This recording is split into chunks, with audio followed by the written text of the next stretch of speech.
one of my students wrote at the end, through Management 2.0, that's my term, we millennials are trying to create the workplace that boomers wish they had but could never ask for. Mm-hmm. We're trying to create the workplace that boomers, and I'm in that boomer generation, preached in the 1960s while I was walking in Montgomery, Alabama. But then we sort of, fit into the IBMs and the GEs and the AT&Ts. Mm-hmm. And they're saying, that's not the way we want to do it. And we want organizations to stand for something more, and we want to be sure to be a part of that. Hey, everybody. Welcome to the show. This is Brave New Work, a podcast about reinventing our organizations and the search for a more adaptive and human way of working. I'm Aaron Dignan, and I'm joined by my co-host, Rodney Evans. Hello, everyone.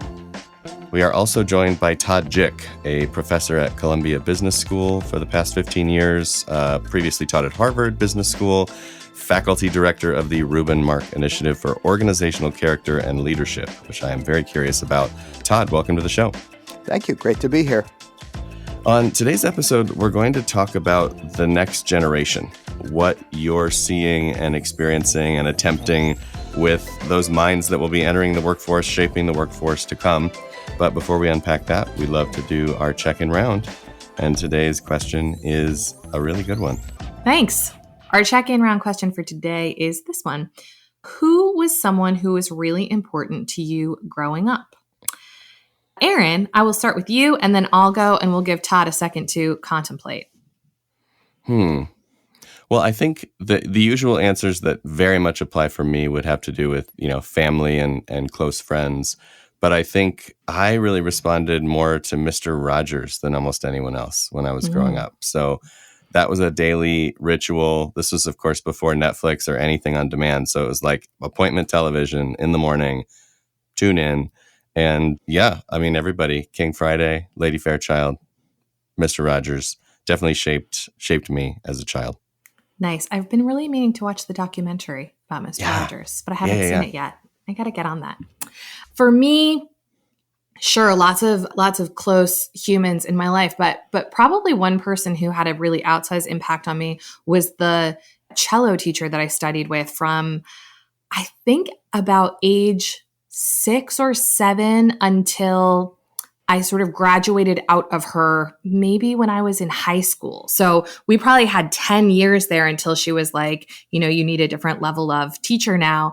And there were so many things that I learned. I studied with her at least once a week for 10 years or something like that. And so there were many lessons that were passed along to me. But one of them was just, she was a person who was very articulate about the difference between talent and hard work, and was someone who often self-identified as not having a tremendous amount of natural talent, but being incredibly disciplined, which, I've been the opposite in almost everything that I've ever done in my life. And so she was probably a really good teacher for me to have had for all of those years, and had a lot of influence in terms of how I think about the world and about practice and about, how you actually get good at things.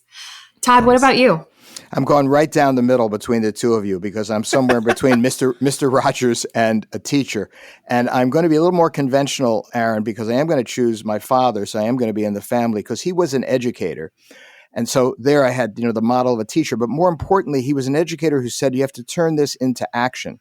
Mm-hmm. And he treated that seriously enough that at age 16, he said, come on, son, we're going to go down to Montgomery, Alabama, and be part of the Selma to Montgomery March. And I learned that those few days of marching in Alabama, that it's one thing to talk the talk, it's another thing to walk the walk. And that was a very, very challenging and fear-inducing walk because there were people on the streets that were not happy to see us walking there. And so he taught me a lot about the fact that it's one thing to sort of, those that can do and those that can't teach. He was a teacher that could do. And that's the model I looked after my whole life. That's a super solid answer. I really like that story. All right. So today's topic is the education of future business leaders, which we all have a vested interest in. And I guess we want to start by asking you to just tell us a tiny bit about your work. So you're teaching at a business school. What are you teaching? What does that look like? Tell us a little bit more. So just to fill in the picture, so at most business schools, you're teaching students roughly around 28 years old who have had about 5 years work experience, who are doing a 2-year MBA. And I've been doing that for almost 40 years. And in the case of Columbia Business School, I've brought my whole field of interest to it, which is about managing change, leading change, organizational change. And I teach a course there, sort of a foundational course called Organizational Change, in which I expose a wide range of students to the whole issue of how you handle, cope, lead change in organizations. Those students at the end of that course, with great flattery to me, said, we need more. We need more. And that's when I developed the course that I hope we'll get to talk about, which I not so cleverly named Advanced Organizational Change, but use that as the opportunity to really think about what are these students going to do who are going to, in fact, be doers and play a role as leaders in the future to advance those organizations. And at first, the topic was really about advanced change management, to be better at change management. But the more I got into it, the more I realized the real topic was about advanced organizations and how do we prepare people to either join in or to help create the organization of the future. That's been my main dedication for the last 4 or 5 years in particular, is preparing this generation for new kinds of organizations, not just fitting them into kind of an old model. So I guess, how did this all begin? How do you go from walking the bridge to teaching advanced organizational change? So the journey, I think, probably had 2 seminal experiences that I would recall. One, and they're both about the fit between so-called person and organization. That's sort of the theme, is how do we optimize that fit between person and organization, and who needs to adjust to whom. And the 2 examples are, one was a merger of 2 state hospitals. Seemed like a perfectly tame kind of situation. It made sense for a variety of reasons to take these 2 and bring them into one. But I realized that it was about as far from 1 + 1 = 3 as you could get. And it was 1 + 1 is probably less than 2. And I began to discover that people get in the way of organizations and organizations get in the way of people. And that match was not very good. And I thought, well, there needs to be a better way. The second was that I interviewed, I had early in my career, sort of had a consulting situation in which I was asked to interview employees in a pharma company. And I interviewed this one employee for about 45 minutes, and he was so down and out about everything happening in his organization.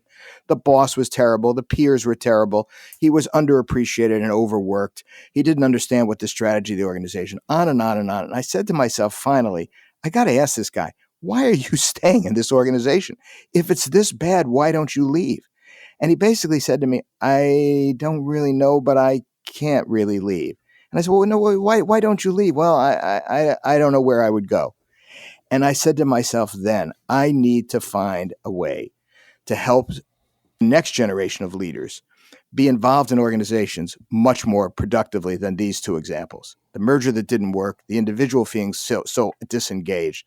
That can't be the way to go when most of our lives are spent in our workplaces. Pre-pandemic, but most of our lives were spent in workplaces. So both of those became sort of seminal touchstones for me, saying there's got to be a better way. There has to be a better way. One thing that brings up for me, I work in and around another MBA program that's close to home for me in Durham, North Carolina. And one question that I sit with, and I'm curious as someone who's an insider, what your view is on this. I noticed that a lot of students are interested in and being prepared for and studying ways of being successful in traditional organizations, in bureaucratic organizations, in very hierarchical organizations. And yet the future of work is beginning to, and we're hoping eventually does, look very, very different. And it sounds like you have a real orientation toward adaptive orgs and adaptive leaders and all of that stuff. What's the balance there for people who obviously are coming into these programs because they have aspirations and probably have aspirations that look like a more traditional corporate ladder, even as we know the world is changing? Like how do you think about that and what they need and how you prepare them and how you sort of square those 2 polarities? So that's been sort of the core question I've been asking is, where do these folks want to go and what value, what are they going to either bring to that or do for those new organizations? Yeah. So first of all, a little reminder about what's happened. I mean, I've been teaching in the MBA program for many years, and initially you had a lot of people that were aiming for the large traditional organizations, the GEs, the IBMs, the blessed memory AT&Ts and all of that. And the reality is, those are not the organizations these students are going for. When I occasionally slip back into one Jack Welch story, their eyes are going, 3 times around their head. They don't know the Jack Welch year, much less, go back to our friend of making giants learn to dance elephants learn to dance at IBM, Lou Gerstner. So the reality is they're going to very different profile of organizations today. So my expectation was they're going to go to more startups, tech, more cutting edge kind of organizations. This kind of material about the organization of the future, the one that Aaron writes about, the one that I write about, the one that I teach about, I figured they would jump on it. They would be absolutely keen. I'd have to kind of hold them off at the door from their excitement. And what I discovered in the early years of teaching the course, I've been teaching this course now for, I think, 6 years, is that they had some aspirations, you're right, Rodney, but they also had debt.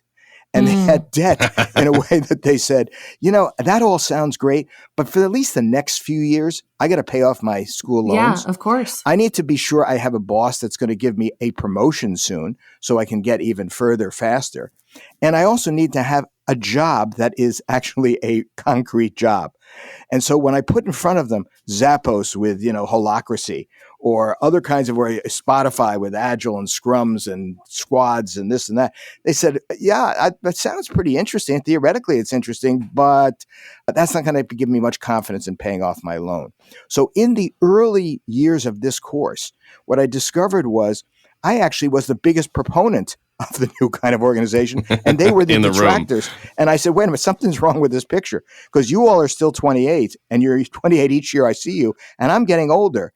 And somehow it should be me being the fuddy-duddy and you being the sort of advanced core. But it wasn't. It wasn't. So I'll tell you a little bit more about it, but I had to switch it off. So part of what you're saying, Rodney, was true. In some ways, they were more traditional and conservative than I expected. And they were even traditional and conservative vis-a-vis, look, it may not be perfect, those old traditional organizations, but they're the known evil. And I'd rather go to the known place than this unknown. Quirky Tony Hsieh of real blessed memory, quirky Ray Dalio at Bridgewater, quirky this, quirky that.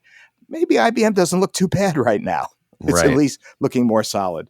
That's chapter 1 of the story. I guess what I'm curious about based on that is, as you then engaged with them, let's stay in chapter 1 here, where students are still kind of pushing back against you and skeptical. Yeah. As you engage them over the course of days or weeks, was there change? Was there a place where it gave a little bit? Was there any kind of awareness? Or did it just feel like, we're not just really getting anywhere now and we're going to have to wait for the next crop? Listen, Aaron, if I spent my entire career educating people and there was no discernible difference, I would be, I'd be jumping off that bridge. So, being an educator, I have to convince myself and believe that I will always be getting through to them in some way. So, yes, it is a bit of a journey. So, to answer your question specifically, in the early years of the course, by the way, when you said weeks or months, this is an unusual course. It is 5 days in a row, 8 hours a day. They take no other course at this time. So I actually have their undivided attention for 40 hours.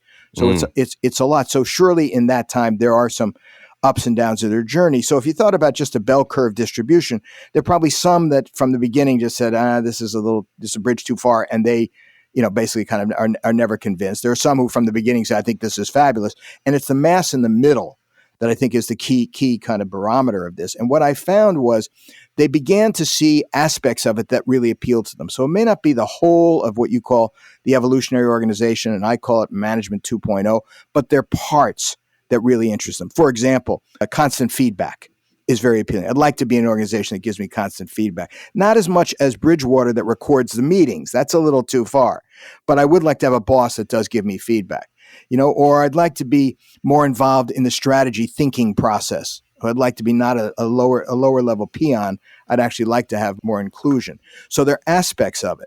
But when it came to the holacracy model and sort of transforming the whole way in which the organization is managed, that became a little bit more challenging. So some were intrigued with aspects of it. And I would say net, I have to at least convince myself, net, even in those early years, there was certainly much more positive view of all of it by the time the week was over. But still, it was feeling like I was pushing at them. I didn't feel like I was just catching up to them. I felt like they were at most the catching up to me. And so I felt, okay, I need to work some more at this. And just the segue to that is the world helped me out because there were more and more examples that were non-quirky and non-situationally sort of explainable that began to say, no, this is happening cross industries, small and large companies, startup and traditional companies, this kind of boss, that kind of boss, no bossing. The head of Novartis says we're going to have unbossed organizations. Novartis is going to have unbossed in a regulated atmosphere. And all of a sudden, it was a little hard to say, well, it's just crazy old Zappos. And that's what began to turn the tide to this is happening far more frequently and far more convincingly than 6 years ago, 5 years ago. That began to turn the tide. That brings up the question for me. I understand the skepticism and the cynicism and that it's easy to dismiss organizations that seem fringe. That being said, for these folks who have worked maybe in more traditional organizations for 5 years or more, a little less, like, do they think that's working? To me, that's always the convincing argument is like, hey, look around. Do you want more of this? What we have now? Because like it doesn't seem great. Like you're having a hard time maintaining stock price, productivity, revenue, jobs. We're doing a layoff every year so that we can make the number that the board needs to see. Like most of us who have come from big old school systems are pretty aware that there's a lot about them that doesn't work, even if we're skeptical about something that seems fringe. How do the students show up to those discussions? So, Rodney, where were you when I needed you? Because that was, in fact, the breakthrough transition that began to open it up. Is I thought to myself, instead of my sort of just assuming they're ready for that new organization, instead of my trying to convince them that they need it, I said, let's look at today's organization and tell me what you think of it. And so in the sort of middle phase of this course, maybe year 3, year 4, it's now again 6 or 7, I basically said, let's start day 1 with a hackathon. You have the opportunity to design the ideal organization for you. Think about the way things are now and think about the kind of organization you would prefer to work in. And as they took the ownership over designing their own future, it began to appear a lot more like 2.0. It began to appear a lot more like the new organization. So their emergence of their visible dissatisfaction with the status quo helped them then to search for an alternative. Now, again, it's difficult to prove that the alternative is better because that's part of the issue. If you can't prove a future situation, you can only kind of make some assumptions. But that became the breakthrough construct. And I think you're right on it, Rodney. I think for people, they need to go on their own journey to see and co-create their own futures rather than and no aspersions on Aaron's book or any of the other books that we're all writing and reading. Feel free. But it won't be from a book. It's from their own discovery process. And that's what I began to do. And that changed the barometer of the class significantly. I think we have a very similar sort of pattern in the work that we do. Leaders show up and read the book or hear a talk and they're like, that seems really cool, but it won't work here. And then when you get into a more nuanced conversation about what's actually happening in their organization that is serving them or holding them back, pretty quickly they root into their own problems and are like, yeah, well, maybe we can't go that far, but like this sucks what we're doing now. So we could do something that's different. Yeah, I added one other thing to it, Rodney. I mean, I added the examples of things that people would say it can't happen here or not, it won't work here. And that turned out to be successful. So who came up with the idea that here's a great idea? Why don't I open my home up to strangers to sleep in my bed for, 8 nights a year, 30 nights a year, et cetera. Everybody's going to love that. Bring strangers into your home and let them sleep in your bed. About as crazy. Oh yeah. Okay. What's your second idea? Because that one we're rejecting, or any other versions of what, Spotify was premised on or, WeWork or any of these other places that seemed crazy to begin with. And what I said to the students in the first day is, I'd at least like you to open your minds up to the possibilities of these before we reject them. Live with them. Ask more about them, be curious about them. And then we can critique and judge, et cetera. But first open your minds up because too many good ideas have been rejected at the get-go and we missed out. And the ones that had perseverance have turned out in many cases to be spectacularly successful. That makes sense. And I also feel like what lands with people, although I don't know if it lands with students, is if you start with a Zappos or a Spotify or something that's very fresh and modern, it does feel unproven and it does feel tenuous. But like, there are cases that go back and back. I mean, I have a New Course Steel book sitting next to me right now that's 30 years old. You can talk about Morningstar. You can talk about W.L. Gore. You can talk about companies that have been around for decades that have been thinking and acting this way, just in the shadows. And that starts to make it feel a little bit more established, but also perhaps a little bit more surprising that it hasn't caught on. So I don't know how broad the case history is that y'all talk about, but I'd be curious to hear how students react to some of those multi-decade stories. Well, I think that's a very good observation that, again, the richness is not only in today's tapestry, but also historically. And in fact, again, I've been in this field for 40 years, and those very examples you're talking about were part of participative management that I studied in the 1970s, and that were really, seemingly the cutting edge those days. And a number of those did sort of disappear. So part of it is, they were really good ideas, but they disappeared, or they didn't catch on enough. Or what about that ESOP, the employee stock ownership plan? That seemed like a great idea. And that gives people more of a sense of ownership. But how many of those, came to be? So I think it's a glass half empty, glass half full issue, Aaron, because on the one hand, you're right, there is a legacy of this, and there is a much richer tapestry if you look longitudinally as well as, kind of temporally today. But I'm not sure it proves the point. It just says, I end up with this punchline. We are needing to do experimentation. We are needing to look for laboratories of organizations because, as Rodney said, the current state is not sustainable. Yes, it has sustained. Thank you, Frederick Winslow Taylor. But it hasn't really sustained in terms of a human-centered organization. It hasn't sustained in terms of adaptability. It hasn't sustained in terms of management models that speak to sort of, current values of millennials who want the coaching, who want organizations that believe in something, beyond the sort of immediate monthly results. And so we're now at this sort of critical juncture where I think, we are again experimenting and seeking new models, and the momentum is going our way. That's why I'm much more optimistic and confident with my millennials, because by the time they finished, they were extremely hopeful and optimistic. Yes, still skeptical about this, that, and the other, but overall, much more enthusiastic. And by the way, one of the things they said is these organizations that are democratizing will benefit them too, because otherwise they're just junior nothing burgers at the bottom of the organization. And in fact, these organizations are saying there's no such thing as a nothing burger. What there is if you have something to offer, offer it from wherever you are and with whatever background.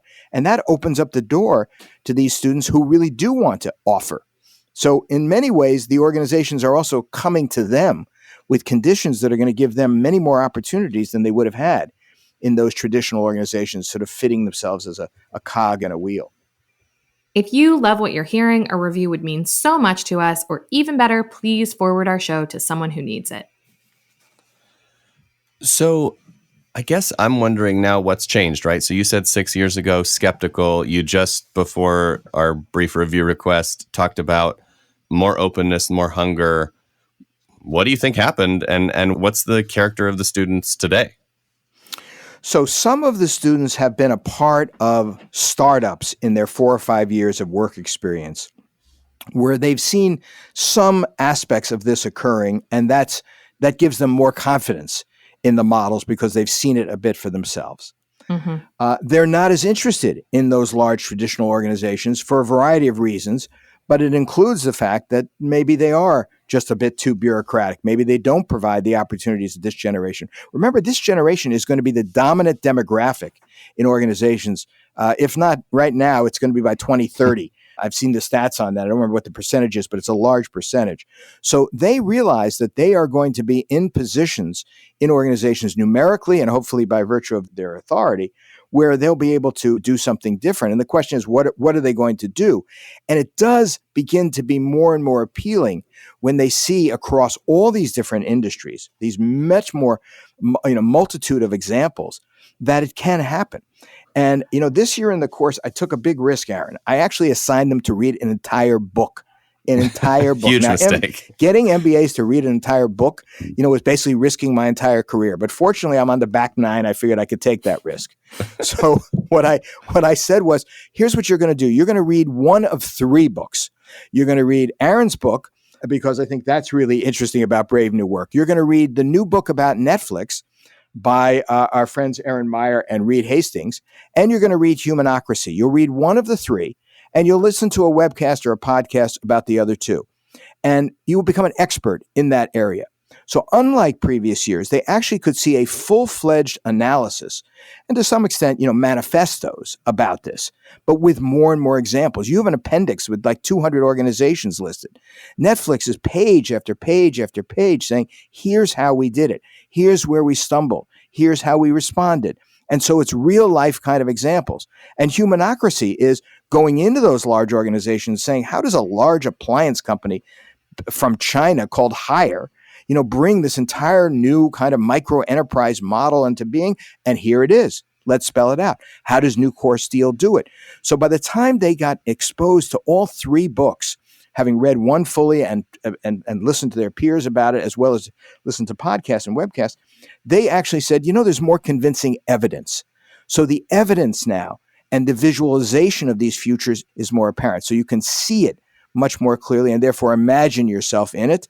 And as I say, they also were impressed with the fact that part of the evidence is that junior folks can make a difference. One of them said to me something like, the best thing we can do, and this is thanks to you, Aaron, is just start asking questions. So it's not, am I going to design a whole organization like Haier to be, multiple micro enterprises? It's where I am in my organization. Let me start by asking some questions. Let me make some small changes in language. Thank you, Captain David Marquet, who you've had on your podcast. Let me just change the language. I can do that from where I am. That doesn't require, multi-millions of dollars of investments. So they began to see practical ways in which they could do their own experimentation. They could tiptoe into this and make a difference. And now they see what the payoff is.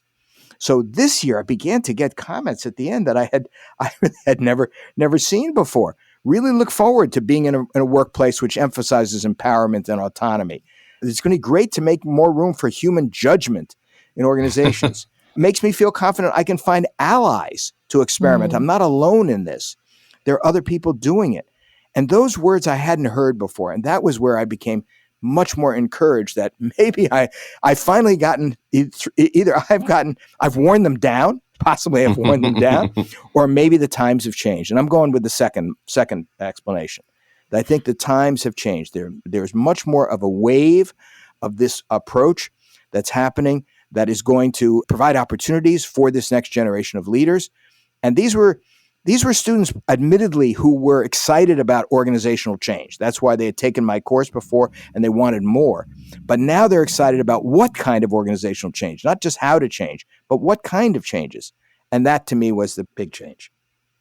So that's a great segue into something else that I wanted to ask you about, Todd. Just, I hold some assumptions that younger generations are more progressive than older generations, which on balance, I think is true. Perhaps in specific, it's not as true. But if we just assume for the sake of this conversation that is true, one of the things that we've talked about on this show, and we talk a lot about at the Ready, is systemic justice and the ways in which organizations in the world are designed by and for specific groups of privileged people, and the ways in which having more democratized and more participatory and more evolutionary organizations are likely also to include more people who have not traditionally been power holders.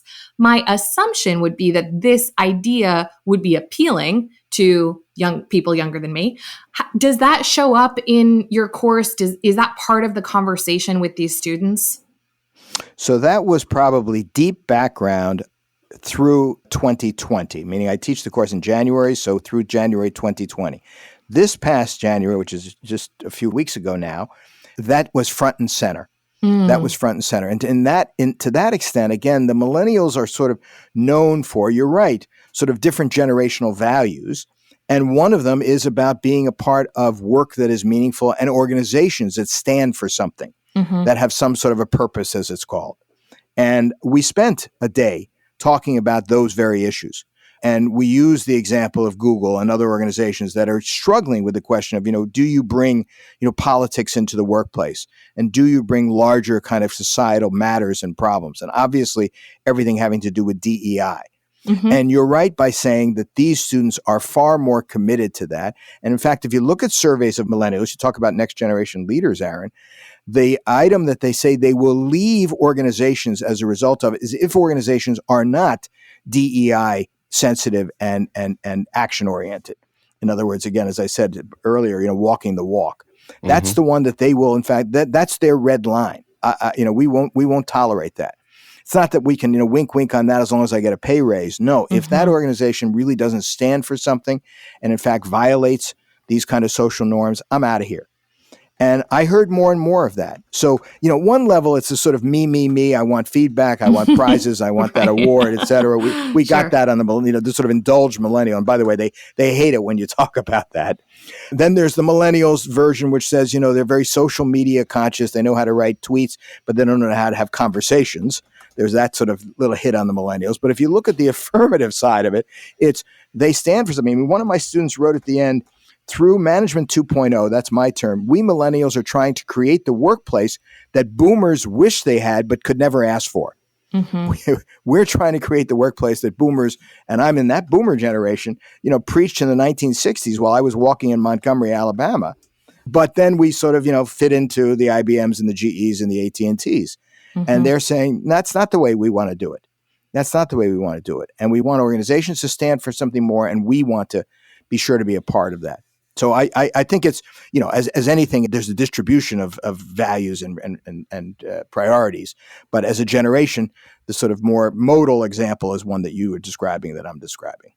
Given what you've learned and observed over the last 6 years, what are you going to do next? Is it going to stay a 1-week intensive? Is there room for it to become something more? Will you change the pattern of what you've done or now double down on the recipe from this year? I'm just curious what's next for this mission.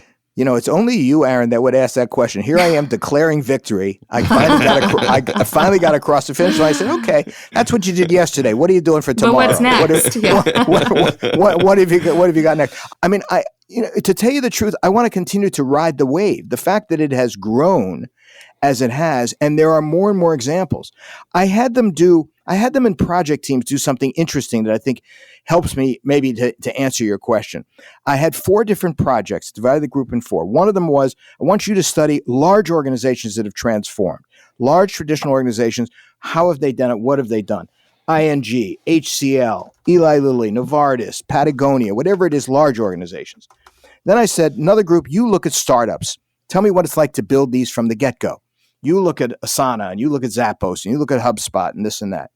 Third group, I want you to look at consulting firms that are making a living off this subject. Look at the Ready, look at McKinsey, look at BCG, look at August, look at all these firms that are growing with this material and tell us what they're offering as services and are they growing.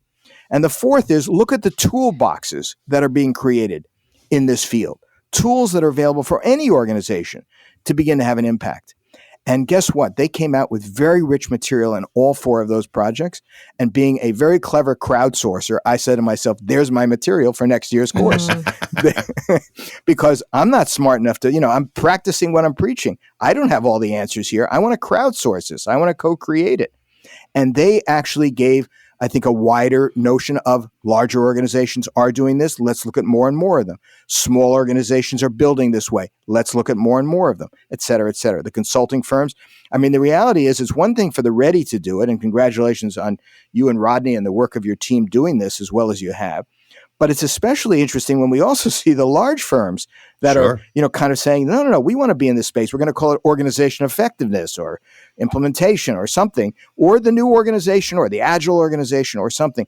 And then I said, something's going on here. Now, maybe it'll get plain vanilla down and it'll sort of dissolve and we lose sort of the edge of it because Rodney said earlier, most of this originally, my first versions of the course were only fringe organizations. Now, I don't have fringe consulting firms. I don't have fringe large organizations. I don't have fringe startups. Spotify is not exactly a fringe organization anymore. So there's much more heft to this, and I want to keep going deeper and deeper into it. That's my goal. I've so many questions that sparks for me. One of them is, we've talked a lot about the organizations and the organizational lens, and you are teaching individuals who are going to be individual leaders in these systems, ideally. What do you see as the future of work leadership role? As compared to what it's been, or just in terms of what you think is ideal. What do you want these people to be thinking, feeling, doing when they are in a place that they are actually trying to affect change? So, Rodney, in order to answer difficult questions, I start by asking the students a question like that on a final exam. That's a very easy way to start to get some of the ideas on that answer. So I just gave them a final exam, and the question was, what is the role? Is there a role for a manager in the future? And if so, what is it? Love it. And the short answer to that question is, we are not getting rid of managers. We are redefining. And instead of managers being about auditing and controlling and supervising, it's about managers being resource providers. It's about managers being coaches. It's about managers opening up to new vistas and seeing some best practices or crafting best practices. It's about what Jen Hirsch does at Janssen with her team, to be able to kind of bring doctors and scientists into new ways of managing away from sort of the traditional hierarchical models. So I think the notion is that we are not ridding ourselves of the leadership function or the management function in a more, kind of conventional title. What we're doing is redefining it. And that redefinition is a simple word, but not a simple aspect to implement, because again, we're much more comfortable. Again, my problem with the early years of the course is people are much more comfortable with the old vocabulary than the new vocabulary. And when David Marquet in his new book talks about it's about the language, I think we need different language. I had a speaker to another one of my courses who was dealing with a very low performing school system. And these are students that are really poor and disadvantaged and this and that. And he would never use poor or disadvantaged. He described his students as scholars. These are high school students that probably had the lowest scores in the state. He described them and characterized them as scholars. And part of it is, if we rename what people are doing and reclaim what their real value add is, I think we're going to see a very different model of leadership and management. That's what I'm now, again, trying to impress upon students. I don't want you fitting into the old model and being the best of the old management model. I want you to be part of the new vista. And I'll just say one other thing to you, that unfortunately, I occasionally actually have to practice what I'm preaching. So this course is a 5-day course, and it turned out it was the week of January 6th with the insurrection in Washington. And I had a plan for each of the 8 hours each day. There was plenty of flex in it, but I had plans. And it got to the Wednesday. This is the third day, so I've already had them for roughly 20 hours of the 40 hours. And the insurrection happens at 3 o'clock in the afternoon. And one of my students puts up on the chat, they're taking, the barricades have come down. They're taking over the Congress. And I had a guest speaker speaking. Now, the traditional model is we have a slot, we have a plan, we have an organization, we have to continue this. And the world outside, push it away. And I thought to myself, well, I can use that logic for about 20 minutes more. I can use that to just be polite to the speaker. And then I think I need to intervene. Because basically the VUCA world that we all write about and preach about had just happened in my own little world of one little classroom. That stuff just came in that changed the whole state of mind of people. And if I just stuck with the old plan, I would find myself, managing. If I was going to be a new kind of leader, I was going to, first of all, co-create it with the future, co-create the plan with the students. I said, okay, here we are. Here are some choices that we have. What are other choices you think we should have? How do we approach this? And how do we continue to achieve our goals for this week, but at the same time flex to this circumstance? And guess what? We adjourned the class. We redid the plan for the next day, and we had a very successful next day. And they were so appreciative that I was practicing what I was preaching. That, in fact, I was myself kind of leading in a way that was adaptive to the real conditions and not sort of just driving an agenda through willy-nilly. Yeah, and co-creating not just with the students, but co-creating with the environment that is throwing emergent events at the you. World. And I think, it's a great way to articulate what we see in the world, which is the shift from I, as an individual leader, power holder, power hoarder, will attempt to control both the environment and all of you, to we're all having the same lived experience of what is happening around us. Let's make some sense out of it, create some coherence around it, and figure out what's possible from here. And that is a really significant shift because it requires sitting in the messiness of watching stuff that we didn't predict. That's you said it beautifully. I mean, I think it's sitting in the messiness that is really where people have to accept it and, in fact, go with it and even thrive on it. That's sort of the key to this. And, I'm not afraid of it. You and Aaron are not afraid of it. And I think more and more people in organizations are recognizing we have no choice. The messiness exists. Mm-hmm. And we can't make believe that we put up a wall and somehow we keep it out. Todd, where can our listeners find out more about you, your course, your work? So just look up Todd Jick, Columbia Business School, and you'll have both my email and information about what I do. And I'd be delighted to respond to any of your listeners. Delighted to do that. Jick, Jack with an I. Todd, thanks so much for joining us today. Thank you both very much. It's just a delight to have this conversation. A quick tip of the hat to Taylor Marvin, as always, for making us sound good. Brave New Work is produced by The Ready, where we help organizations around the world change the way they work and try to create some spots for those future students. You can get in touch with us by emailing podcast@theready.com. And as for you, thanks for listening. Now go change something.